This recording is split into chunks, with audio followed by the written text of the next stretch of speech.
জানতো না যে সে যার প্রেমে পড়েছে সে কোনো সাধারণ মানুষ নয়, বরং মানুষের রক্ত খেকো এক ভয়ঙ্কর বেতাল। এই সত্য যখন আলোকের সামনে আসবে তখন কি হবে? তাছাড়া মানুষ আর এই বেতালের প্রেম কাহিনীর শেষটাই বা কি হতে চলেছে, চলুন সেটাই দেখে আসা যাক আজকের গল্প থামাতে। শুরুতে আমাদেরকে 1947 সালের দৃশ্য দেখানো হয়। তখন ভারতে ব্রিটিশদের রাজ চলত। এমনই একটা সময় আমাদের দেখানো হয় এক রাতের বেলা ব্রিটিশদের কমান্ডার তার সাথে করে সৈন্য নিয়ে জঙ্গলের পথ দিয়ে যেতে থাকে। তারা কোনো এক পথ চিনে কোথাও যাওয়ার চেষ্টা করছিল, কিন্তু তখন তাদের সাথে থাকা একজন ভারতীয় লোক কমান্ডারকে বলতে থাকে যে তাদের এই জঙ্গলের মধ্যে যাওয়া ঠিক হবে না, কারণ এর মধ্যে বেতাল নামের এক প্রাণী রয়েছে যারা কিনা মানুষের রক্ত পান করে। তার কথা ব্রিটিশ কমান্ডার খুব একটা গ্রাহ্য করে না। তারা এগিয়ে যেতে থাকে। তখনই সামনে তারা পথ দেখতে না পেলে তাদের সাথে থাকা সেই ভারতীয় লোকটিকেই সামনে এগিয়ে যেতে বলে। আর সে যখনই সেখানে যায় তখনই তার উপর অদ্ভুত দেখতে কিছু মানুষ আক্রমণ করে। তারাই হলো মূলত বেতাল। এই বেতাল সেই সৈন্য দলের উপর তখন আক্রমণ চালায় আর তাদের সবার রক্ত শুষে খেতে থাকে। এখান থেকে দৃশ্য পরিবর্তিত হলে সেটা চলে আসে বর্তমান সময়। আমরা বর্তমান সময়ের একজন রিপোর্টারকে দেখতে পাই। তার নাম হলো আলোক। সে মূলত ঘোস্ট হান্টার টাইপ ভিডিও বানিয়ে সোশ্যাল মিডিয়াতে আপলোড করত। কিন্তু এমনই একটা ভিডিও বানাতে গিয়ে সে যখন কবরস্থানের মধ্যে একটা মানুষকে ভূত সাজিয়ে রেখে আসে, তখন সেই লোকটি ক্যামেরার সামনে এসে ভূত সাজতে পারবে না এই বলে সেখান থেকে উঠে চলে যায়। তারা তখন লাইভ শুট করছিল, এর জন্য সবাই এটা দেখে ফেলে। আর রাতারাতি আলোককে নিয়ে মিমস বানানো হতে থাকে। এরপর আমাদের দেখানো হয় আলোক তখন তার দুজন বন্ধুকে নিয়ে জঙ্গলে ট্রেকিং করার জন্য গিয়েছিল। সে বসে বসে তাকে নিয়ে বানানো মিমস ভিডিও দেখতে থাকে আর বেশ মন খারাপ করে বসে থাকে। তখন তার বন্ধুরা তাকে বলে যে সে তার ভিডিওর কথা ভুলে যাক, এখন থেকে নতুন করে তার ইমেজ করতে হবে। তাছাড়া 2 দিন হলো ট্রেকিং এ এসেছে সে, এখনো পর্যন্ত আলোক তার কোনো পিকচার আপলোড করেনি। এগুলো করলে তো হবে না। তখনই আলোক উঠে দাঁড়ায় আর তাদেরকে বলতে থাকে যে এখনই সে জঙ্গলের মধ্যে গিয়ে খুব সুন্দর একটা ছবি তুলে আপলোড দিবে। এই বলেই তারা জঙ্গলের মধ্যে যেতে থাকে। আলোক একটা উঁচু জায়গায় গিয়ে সেখানে ছবি তুলতে থাকে, কিন্তু তখনই তার উপরে হঠাৎ করে এক ভাল্লুক অ্যাটাক করে বসে। তার বন্ধুরা তখন নিচে দাঁড়িয়ে ছিল আর তারা আলোকে কোনো রকম সাহায্য না করেই সেখান থেকে দৌড়ে নিজেদের জীবন বাঁচিয়ে পালায়। এদিকে আলোক বেচারা তো ভাল্লুকের ভয়ে জঙ্গলের আরো গভীরে যেতে থাকে। ভাল্লুক তখন কোনোভাবেই তার পিছু ছাড়ছিল না। আলোকও তখন দৌড়াতে দৌড়াতে অনেক দূর চলে যায়। ভাল্লুক তো তাকে প্রায় ধরেই ফেলেছিল। আলোক তখন কোনোভাবে গাছের শিকড়ের নিচে গিয়ে লুকিয়ে পড়ে।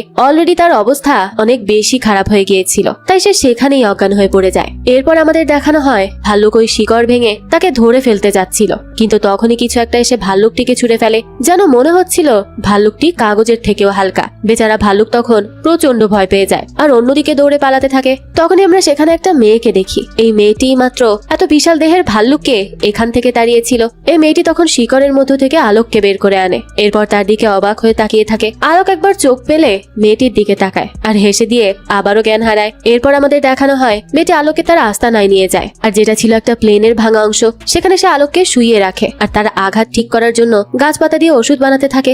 দেখা যায় মেয়েটি অনেক দূর থেকেই আলোকের হৃৎপিণ্ড চলার আওয়াজ পাচ্ছিল। সে তখন আলোকের দিকে এগিয়ে গিয়ে তার বুকে হাত রেখে হার্টবিট শুনতে থাকে। এরপর দেখানো হয় আলোকের জ্ঞান ফিরে আসে। মেয়েটি তখন তার কাছে গেলে আলোক তো তার দিক থেকে নজরই সরাতে পারছিল না। মেয়েটি তার জীবন বাঁচিয়েছিল, এর জন্য সে তাকে ধন্যবাদ জানাতে থাকে আর তার কাছে তার নামও জিজ্ঞেস করে। মেয়েটি তখন তার নাম তারকা জানায়। আলোকের কাছে এই নামটি অনেক বেশি অদ্ভুত লাগে। তাছাড়া মেয়েটিকে দেখে খুব ভালো করে বোঝাই যাচ্ছে যে সে সাধারণ কোনো মানুষ না, কিন্তু আলোকের কাছে তার নাম অদ্ভুত লাগলেও তাকে একদমই অদ্ভুত লাগে না। সে তো তাকে প্রথম দেখাতেই পছন্দ করে ফেলে। তারকা এবার আলোককে বলতে থাকে যে সে তো শহর থেকে এসেছে, কিন্তু তার এখন এখান থেকে কোথাও যাওয়া ঠিক হবে না, কারণ বাইরে অনেক ক্ষতিকর জিনিস রয়েছে।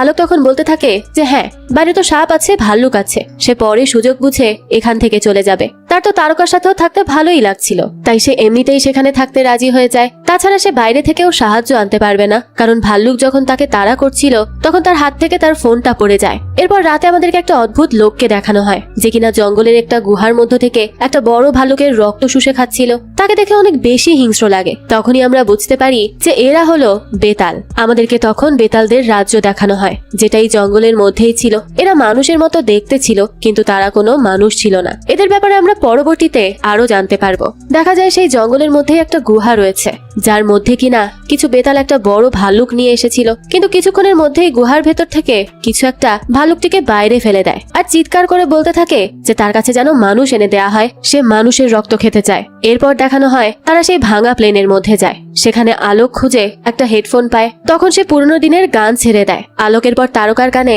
হেডফোন পরিয়ে দেয়। তারকাকে দেখে মনে হয় যে সেই প্রথমবারের মতো গান শুনেছে। তারা তখন একসাথে খুব এনজয় করতে থাকে। তারকা তো আলোকের খাওয়ার জন্য খরগোশও ধরে এনেছিল। তাছাড়া সে তাকে অনেক ধরনের ফলও খেতে দেয়, কিন্তু তখন আলোক আঙ্গুর ফল ভেবে জঙ্গলের মধ্য থেকে কোন একটা ফল খেয়ে নেয়, যার জন্য তার মাথা ঠিক করে কাজ করছিল না। তাকে দেখে একেবারে মাতাল মনে হচ্ছিল। দেখতে দেখতে রাত হয়ে যায়।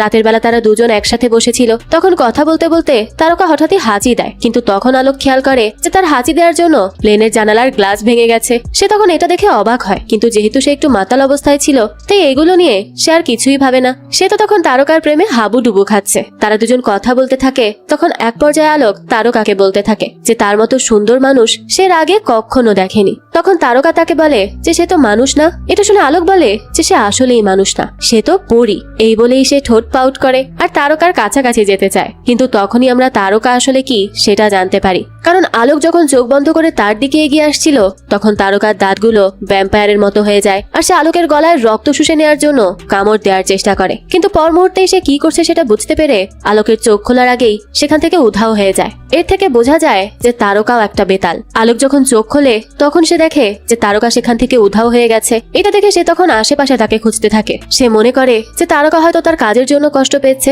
এজন্য সে তাকে সরি বলতে থাকে। কিন্তু তখনই তার সামনে সেই বেতাল রাজ্যের কিছু বেতাল আসে। আলোক প্রথমে তাদেরকে মানুষ ভেবে একদমই ভয় পায় না, কিন্তু তারপর যখন তারা তাকে নিয়ে যাওয়ার কথা বলছিল আর তাছাড়া তাদের বড় বড় দাঁত বের করে তার দিকে এগিয়ে আসছিল তখন আলোক অনেক বেশি ভয় পেয়ে যায়। ঠিক তখনই সেখানে তারকা আসে। সে তখন বেতালদের সাথে কথা বলে আর তাদেরকে বলতে থাকে যে তারা যেন এখান থেকে আলোককে ছেড়ে দিয়ে চলে যায়, কারণ আলোক তাদের ব্যাপারে কিছুই জানে না। আর তাছাড়া সে ভুল করে এখানে চলে এসেছে, কাল সকাল হলেই চলে যাবে। কিন্তু তারা তো কোনো কথাই শুনতে চায় না। তারা আলোককে অজ্ঞান করে তাদের আস্তানায় নিয়ে যায়। জ্ঞান ফিরলেই আলোক তার পাশে তারকাকে দেখে। তাছাড়া সেখানে আরো অনেকগুলো বেতাল ছিল। আমরা সেখানে বেতালদের দেবতার মূর্তিও দেখতে পাই। আলোক তখনও পর্যন্ত মাতাল অবস্থাতেই ছিল, এর জন্য তার কাছে সবকিছু খুব নর্মাল লাগতে থাকে। সে তাদেরকে সাধারণ মানুষ মনে করে গল্প করতেই বসে যায়। কিন্তু বেতালরা তো তখন অনেক বেশি বিরক্ত হচ্ছিল। তাদের লিডার তারকাকে বলতে থাকে যে সে কেন একজন মানুষকে এভাবে তাদের জঙ্গলের মধ্যে এনেছে, এটা তো নিয়মের উল্লঙ্ঘন করা হলো। তাদের ব্যাপারে যদি বাইরের দুনিয়া জানতে পারে তাহলে তো অনেক বড় সমস্যা হয়ে যাবে।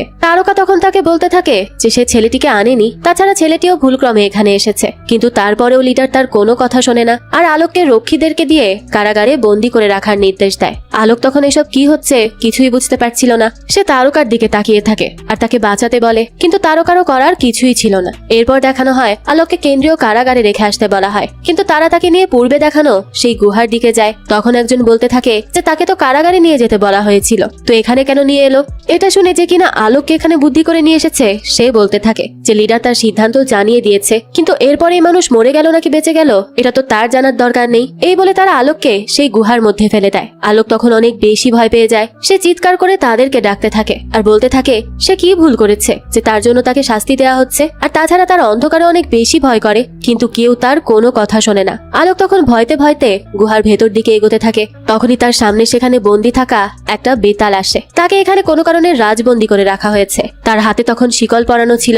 আলোক সেখানে তাকে দেখে অনেক বেশি ভয় পেয়ে যায়, কিন্তু তাকে তার মতো সাধারণ মানুষ মনে করে কথা বলতে শুরু করে।